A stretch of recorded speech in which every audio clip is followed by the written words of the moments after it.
Nou vriende, goeiemôre. Ons is die Here innig dankbaar dat hy ons deur nog 'n donker en onbekende nag gedra het. Ons eer die Here dat ons vanmôre kon opstaan en die nuwe dag in sy naam tegemoet kan gaan. Vriende, dink net daaraan, ons lewe in een van die gevaarlikste lande in die wêreld en tog is God se goedheid, sy genade en sy guns oor ons. Soveel om oor dankbaar te wees en mag ons verheug en verbly in die God van Abraham, Isak en Jakob, die getroue verbondsgod. Die God, vriende, wat nie kan sluimer en nie kan slaap nie. Wat 'n wonderlike voorreg om aan hom te behoort en om te eer dat hy ons kom aanneem het, kom vrykoop het, ons sy kinders kom maak het. Ons gaan vanmôre aangaan met die reeks vanuit die boek Spreuke. Ons gaan vanmôre vers 31 tot 33 hanteer, daarvan uit Spreuke die 16de hoofstuk. Daar staan: grysheid is 'n suurlike kroon. Dit word gevind op die weg van geregtigheid. Die lankmoedige is beter as 'n held, en hy wat sy gees beheers, as een wat 'n stad inneem. In die skoot word 'n lot gewerp, maar elke beslissing daarvan kom van die Here.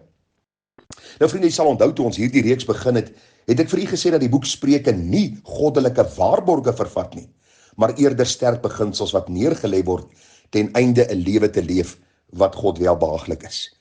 Nou in die Spreuke vind ons kortbondige gedagtes wat ons waarsku, aanspoor, oproep en bemoedig in hierdie lewe van heiligheid saam met die Here.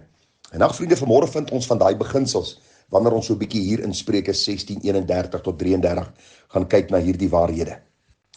Daar staan: grysheid is 'n suurlike kroon, dit word gevind op die weg van geregtigheid. Nou ons praat dikwels van saam met die grysheid kom die wysheid, soos 'n jong man in sy krag roem, so kan 'n gryshart in sy wysheid roem, maar daar is 'n kwalifikasie. Dit word gevind op die weg van geregtigheid. Jy sien, daar is baie mense wat oud word, maar vriende, hulle word dwaas soos hulle ouer word. Hoe ouer, hoe dwaaser, omdat hulle die Here nie ken nie, hulle ken sy woord nie, hulle vergryp hulle aan sonde, hulle vergryp hulle aan ongeregtighede, hulle sink al hoe verder weg in hierdie put van vernietiging, in hierdie malkolk van sonde, in hierdie dryfsand van ongeregtigheid. En daarom sê die Bybel vir ons baie duidelik: grysheid is 'n suurlike kroon vir die wat op die weg van geregtigheid wandel. En ek dank die Here vir al die ou mensies in my lewe, wat vir my 'n voorbeeld is, wat inspraak in my lewe gehad het, wat vir my gelei het, om dan ook 'n man te wees, wat God welbehaaglik is. En ag vriende, die begeerte van my hart is dat ou mense hierdie waarheid sal raak sien, en dat hulle sal sien dat die wysheid in die grysheid lê juis daarin, wanneer die waarheid van God se woord toegepas word. Daarom sê die Bybel vir ons baie duidelik, is 'n suurlike kroon, iemand wat oud word met God se waarheid en God se woord, as die lig vir hulle pad en die lamp vir hulle voet. Vriende, is 'n seën vir ons nasie, is 'n seën vir ons volk, is 'n seën vir die kerk van die Here Jesus Christus, en sal eendag die beloning van die Here ontvang. Ek dink vanmôre onwillekeurig aan die man Dr. John MacArthur, Dr. R.C. Sproul en menigte ander, wat die pad van die Here gestap het en nog steeds stap, wat die oë gefestig hou op die Here, en nou die dag in 'n onderhoud toe sê hy, al wat hy van die Here vra is: Here, hou my getrou tot daardie dag dat ek U sal sien soos U is. Nou vriende, wat vir my indrukwekkend is, hierdie man is al oor die 50 jaar by dieselfde gemeente. Oor die 50 jaar bedien hy dieselfde gemeente en getrou aan die Here, vers vir vers deur die woord, deur die Nuwe Testament gewerk. Is sy gebed nog steeds: Here, hou my trou, Here Jesus, hou my trou. Watter voorbeeld om na te volg.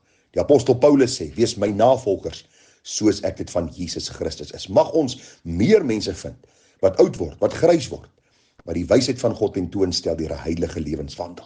Die volgende vers sê: die lankmoedige is beter as 'n held, en hy wat sy gees beheers as een wat 'n stad inneem. Nou baie interessant is dat Salomo juis skryf aan 'n volk, die volk Israel, wat so geweldig baie in oorloë betrokke was en gevegte geveg het. Ons dink aan Dawid en Saul. Saul het sy duisende verslaan, Dawid sy 10.000e.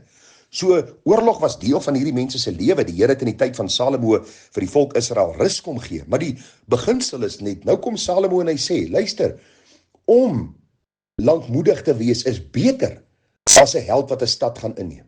Het is beter om jou eie gees te beheers voor jy hierdie geweldige oorwinning behaal oor 'n stad en almal prys jou. En dit, vriende, is so waar. Hoe dikwels sien ons dat mense wat wys en intelligent en geleerd is, die domste van dinge doen, omdat hulle nie hulle gees kan beheer nie.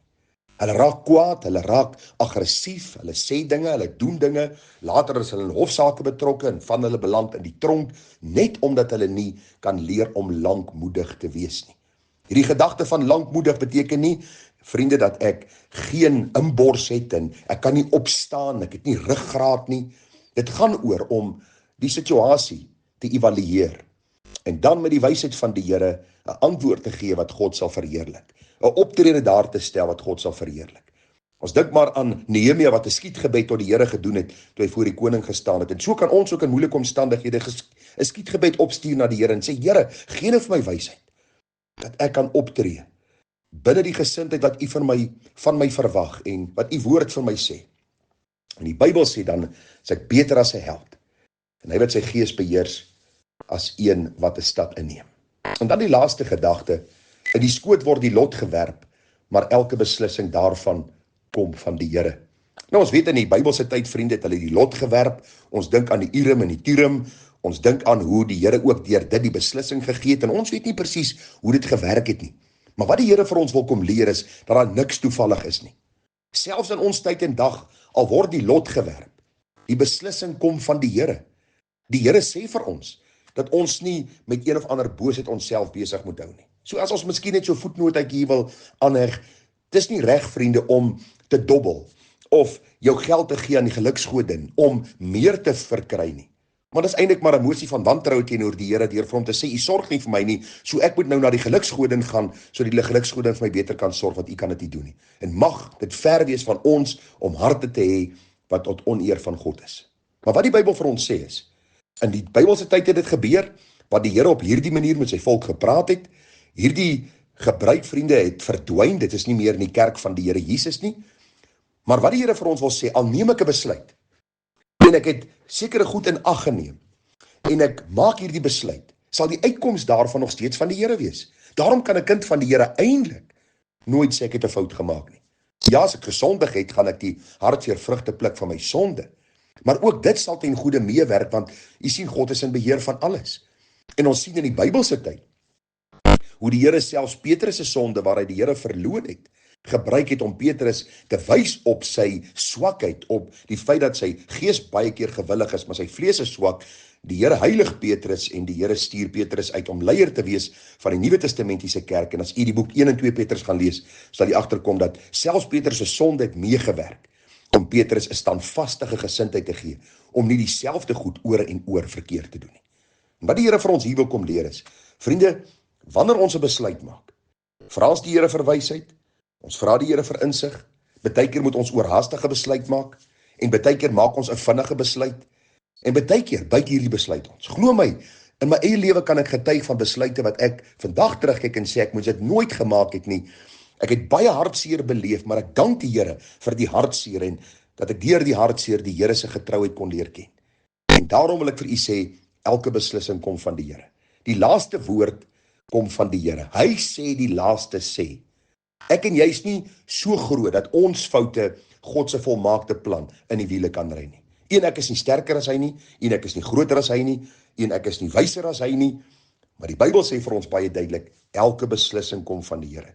So die kort en die lank van die saak is, dat my en jou lewe moet geleef word met die wysheid van God se woord, binne die raamwerk van God se woord, maar selfs wanneer ons 'n besluit maak, vinnig hals oor kop, miskien 'n besluit wat ons gemaak het, wat ons gedink het, ons het genoeg inligting ingewin, dit draai miskien later uit, dat dit nie so is nie, nog steeds is die Here in beheer, dis die beginsel.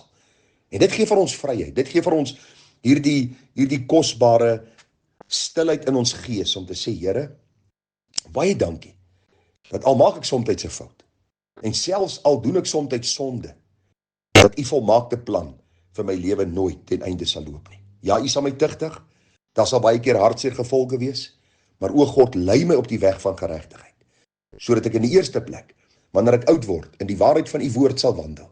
Skenk aan my 'n lankmoedige hart, sodat ek ook kan leef tot verheerliking van u naam, en help my om te besef dat elke beslissing kom van die Here. Die finale woord kom van die Here. Hy is die God wat in beheer is, nie net van my lewe nie, maar van die kleinste dingetjie op hierdie aarde tot die grootste. Mag die Here vir ons seën, vriende, dit is regtig nodig om te buig voor die Here, te besef hoe nietig is ons, hoe groot hy is, hoe heilig hy is, en dat hy ook in beheer is van alles in ons lewe. Mag die Here ons seën, mag hy verheerlik word in alles. Groete vir u, mooi dag verder, tada.